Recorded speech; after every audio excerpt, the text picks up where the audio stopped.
everyone. Sorry for the delay. Facebook changed a few things in the group, so the live that I just went on my personal page and went live, and it worked just the same. But on the group, they changed it, and I was unable to get on for a few minutes. So I'm sorry for the delay.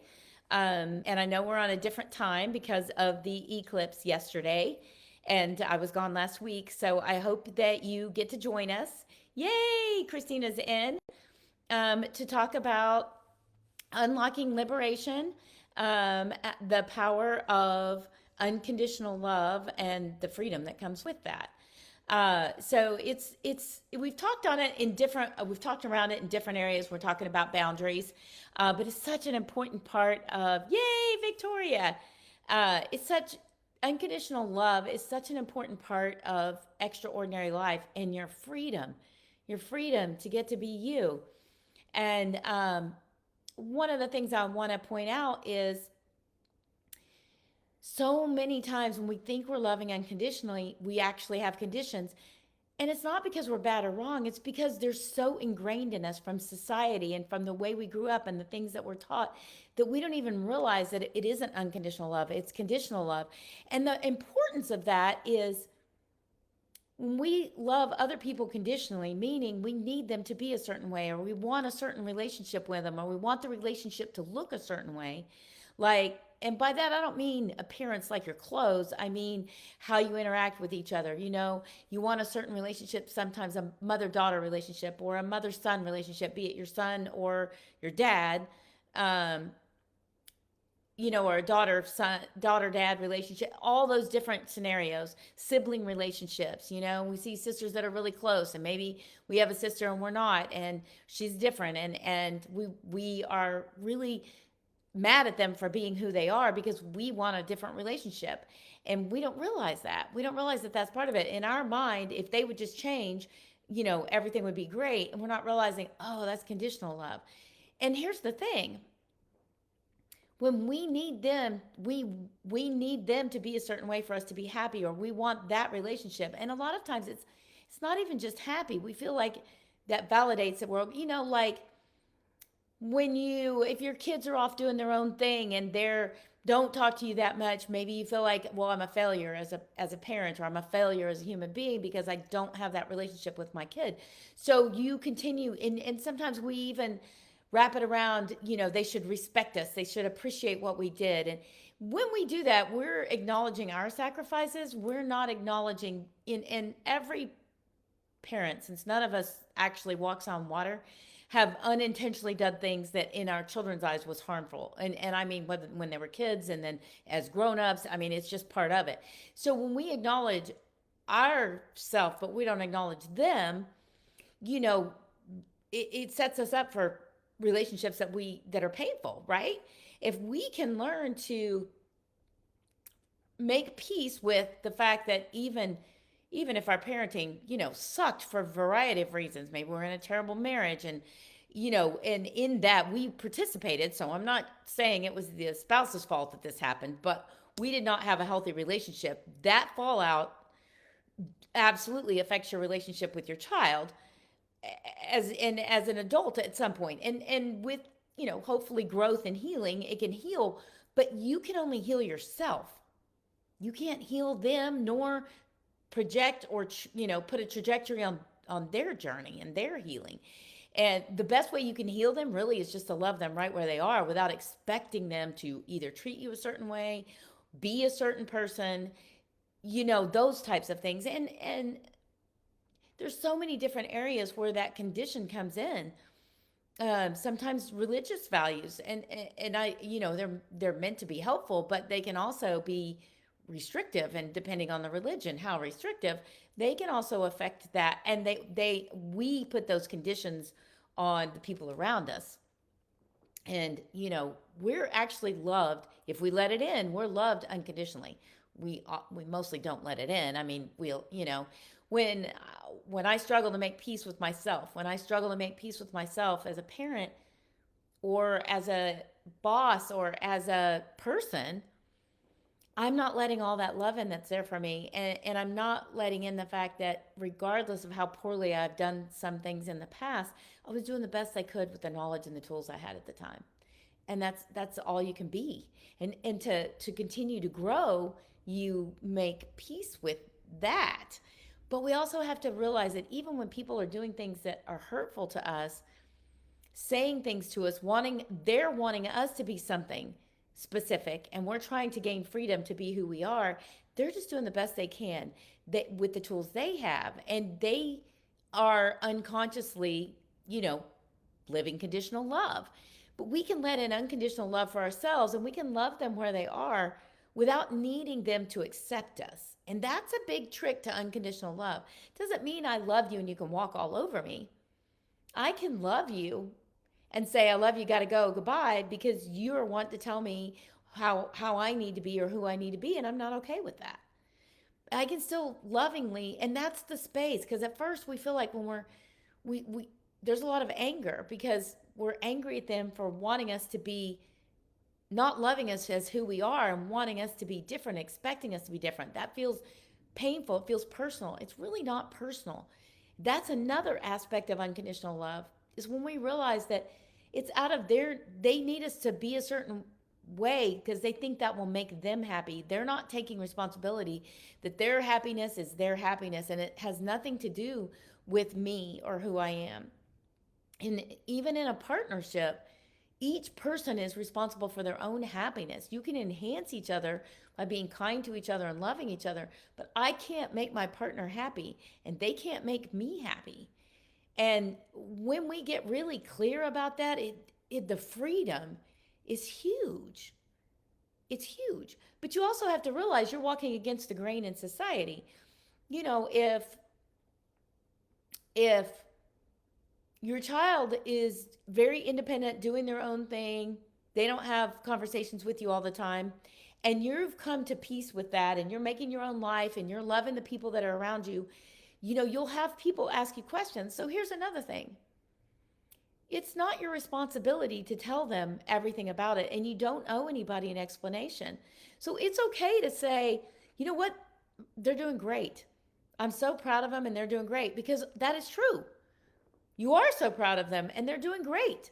And you don't have to say, well, I don't know, I haven't talked to them in 6 months, because you do know they're doing great. You know in your heart when you've reached that place of peace. And you know that it's all gonna, when you just love them unconditionally and know that they're on their own journey, and know that God, the universe, will send you beautiful people to have relationships with. It doesn't have to be, if you want so bad to have a good sister relationship and you and your sister just don't have a lot in common, you can love them where they are and have the most incredible friendship that's like a sister. But until you love them where they are, this other friendship can't show up. When you are wanting them to be something else and demanding that they be something else, you're not in the space. That space of totally taking responsibility for your own happiness and loving yourself right where you are, and letting in the people that love you, that allow these other beautiful relationships to blossom. Hey, Kimberly, so great to see you. Yes, yes, yes, yes. So the other day I had a question from a friend of mine, and she was asking me, um, how do I, when I really am clear and I know who I am, but I want somebody in my life, how do I communicate with them? And so we were having a conversation, and I used some personal examples, because most of the time when we're in that situation, we feel like we need that person to understand who we are, and then everything's okay. But in general, you can't explain yourself to somebody and get that approval. It's like you're in a defensive mode, and you have to be so clear in who you are that you understand that you don't need to be, that you just have to be who you are. And so the best way I can describe that is, say, a relationship. My mom had a tendency, at least when she was talking with me, to want to talk, like, she called it venting, but talk negatively about other people, family members, people that mattered. Also felt free to criticize me. When I reached the point where I knew that I could not have healthy other relationships and stay in the space, and when I reached the point of understanding that I was still agreeing to this conversation if I allowed it to continue, but I learned that I couldn't change her. So I couldn't have a conversation about how I didn't want to talk negatively because that was who she was. So when she would go down that path, I learned to say, I love you, Mom. I got to go. Bye. Because my boundary was, I am not going to participate anymore in a conversation that's speaking negatively of myself or others. Period. And I love you. I love you who you are. I'm not having that conversation. I hang up the phone exhausted. It's miserable. I'm not doing it. And I feel guilty because I feel responsible for allowing you to talk negatively about somebody else, but I can't argue with you and have any success. And so I love that, Kimberly. I've been at God, the universe will send you more people for your ground crew once you're in the mindset. But the thing is you have to be willing to walk with God and walk in that space that you're okay with yourself. And it's okay to have a little bit of more independence and more time. Just find music that you love. Go do activities that you love, maybe anything that you find that allows that joy to come through for you. And sometimes it's a trial and error. You try going and doing this and you're like, well, that really wasn't what I was looking for, but you continue to ask God, the universe, to send it to you. I can't tell you how many times that's happened for me. Even like, a new exercise group, I'm looking for friends that I have more in common with. I want to hike and things. Then all of a sudden it'll pop up, it'll show up on Facebook, a group that I could go and do something with, and then I make new friends. Or when I started scuba diving, when I went on this last scuba diving trip, there were 25 people on the trip. I knew 4 decently well. I'd been on another dive trip with 4 of them. um, and I came back with so many new friends and a dive trip with 10 of us going on a new dive trip. But the first time I went alone.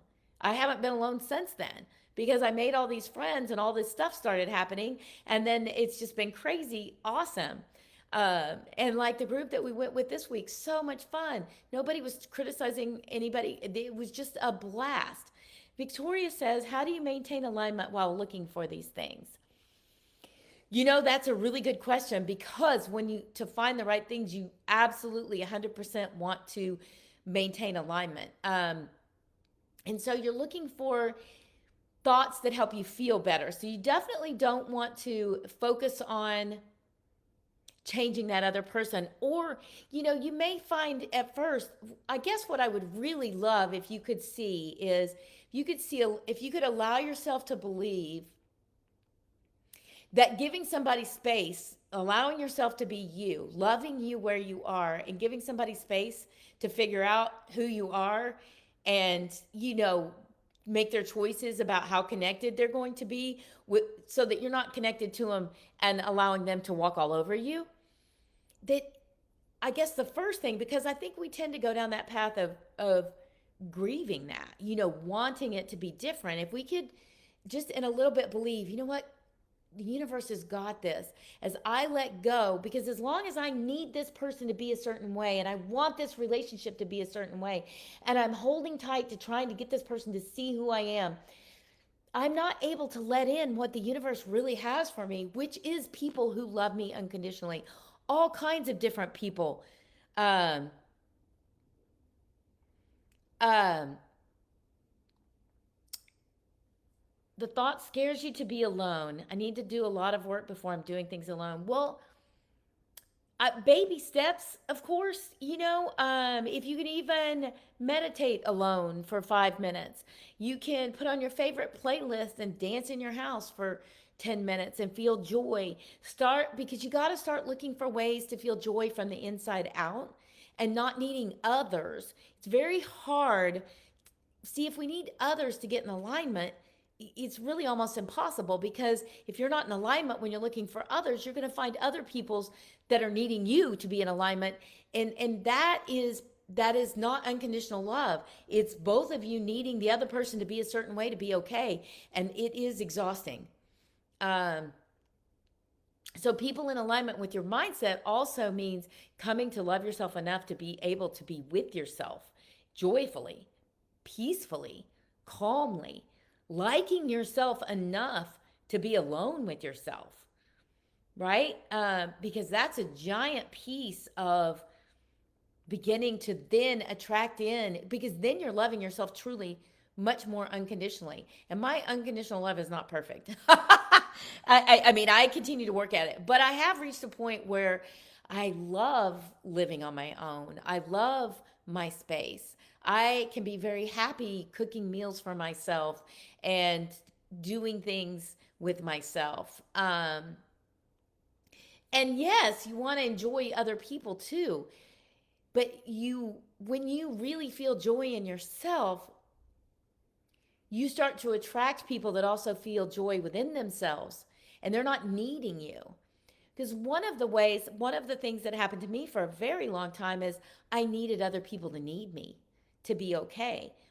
And that attracted people that exhausted me, that used up all my energy, that sucked the life out of me. And I didn't understand that for a long time. They weren't giving back because it wasn't a balanced two-way street. In order for it to be a balanced two-way street, you've got to love yourself enough that you're enough. Because in that space, you know you have something to give, but you're also willing to receive. And you don't want a relationship where people are only taking from you. So you're not only willing to receive, you expect to receive.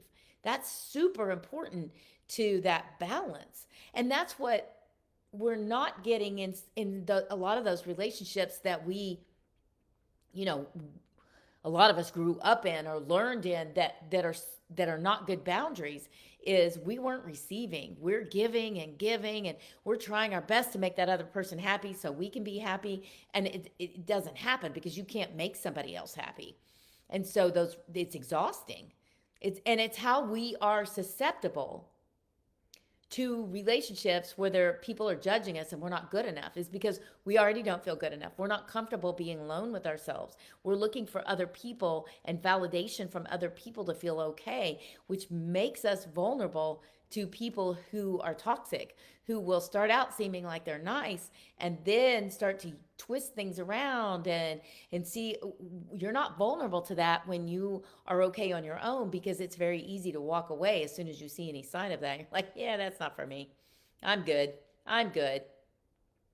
So, Victoria, maintaining alignment while we're looking for those things does have a lot to do with looking for joy from within.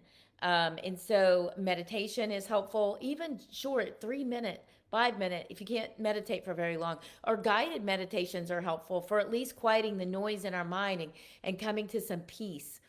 Um, and then music is really helpful for me because I create playlists, that bring me joy, because if I'm feeling down, I know I'm responsible for the thoughts going through my head.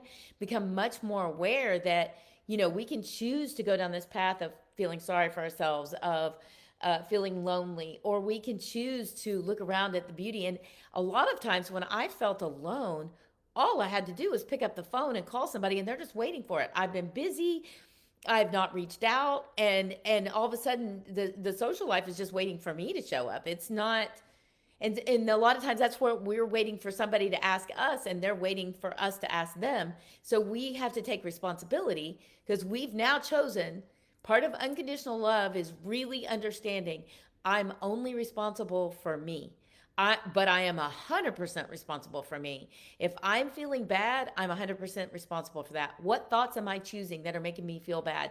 How can you usually can't pivot from feeling terrible to feeling great by just, oh, really? Life is great, because you don't believe it. But if I'm sitting here and I'm like, I feel so lonesome and nobody loves me, and then I can say to myself, really? Nobody loves me? Okay, let's think about this. And then walk through the people that you do know 100% sure love you, and then think about, when's the last time did I call one of those people that I know when I have that conversation I'm going to feel good? You know what? It's been a hot minute. And sometimes, like for me, one of the people that I really enjoy talking to, she's retired. She does some volunteer work. She doesn't like to call me, not because she doesn't want to talk to me, but because she knows I have a crazy busy schedule. She doesn't know when to call me. So we have a very loving, balanced relationship, but the onus is on me to make the phone calls.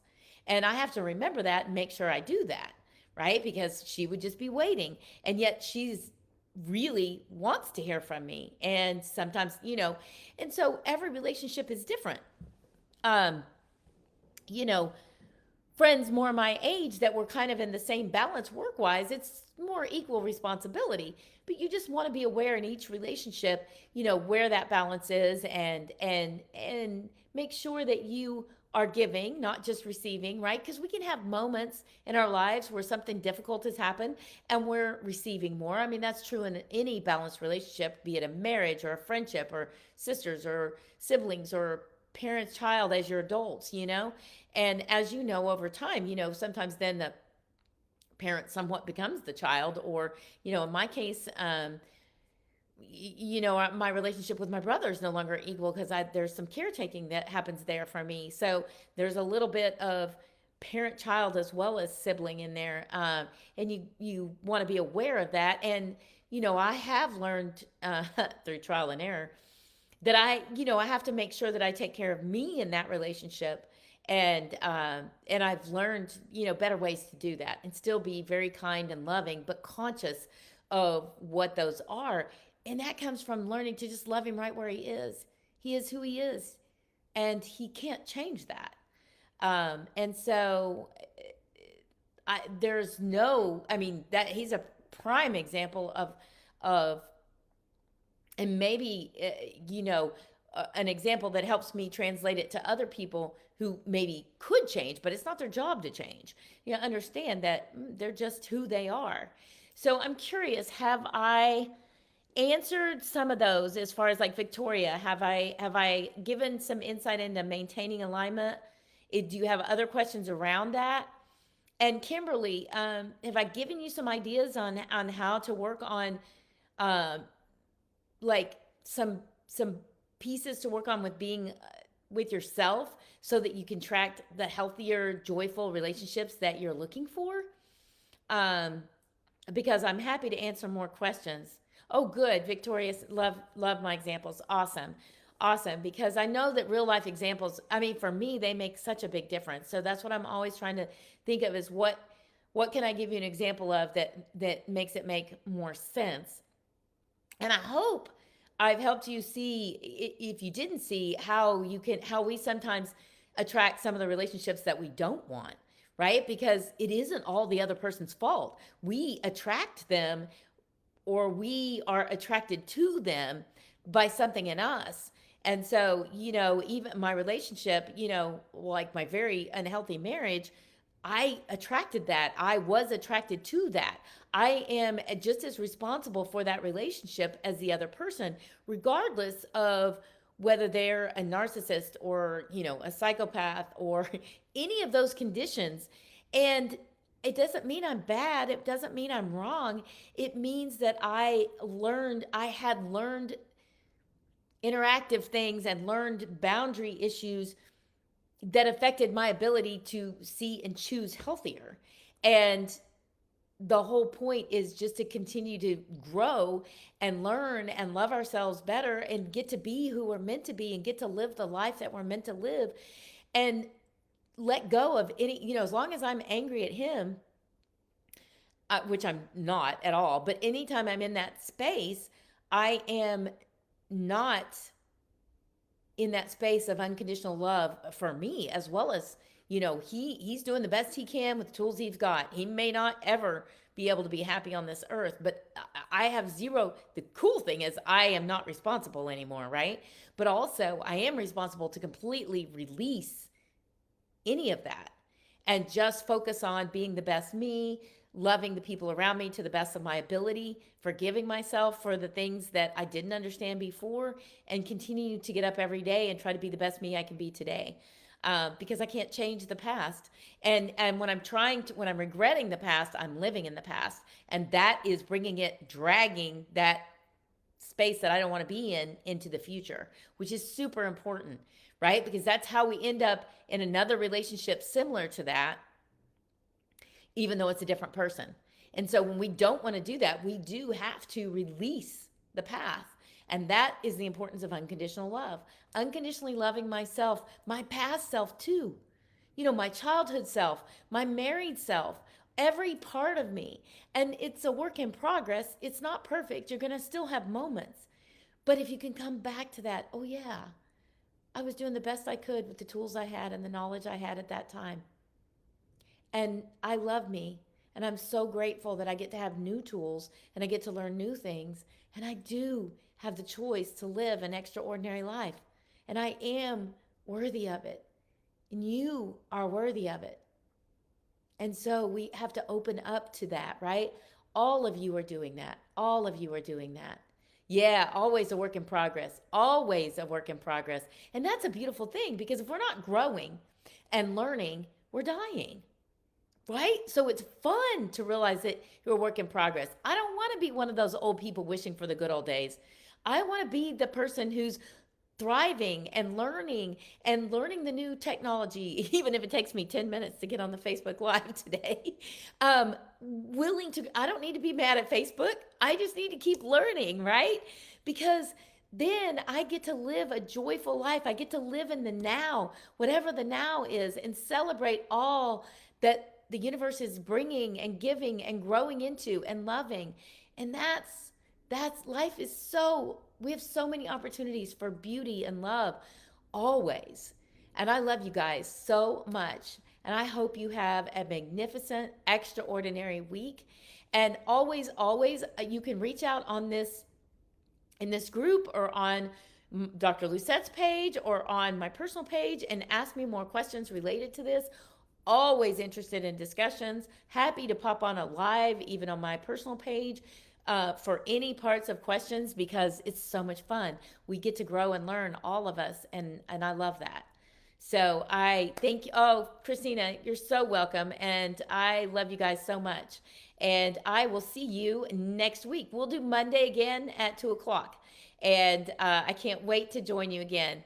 Thank you. Love you guys.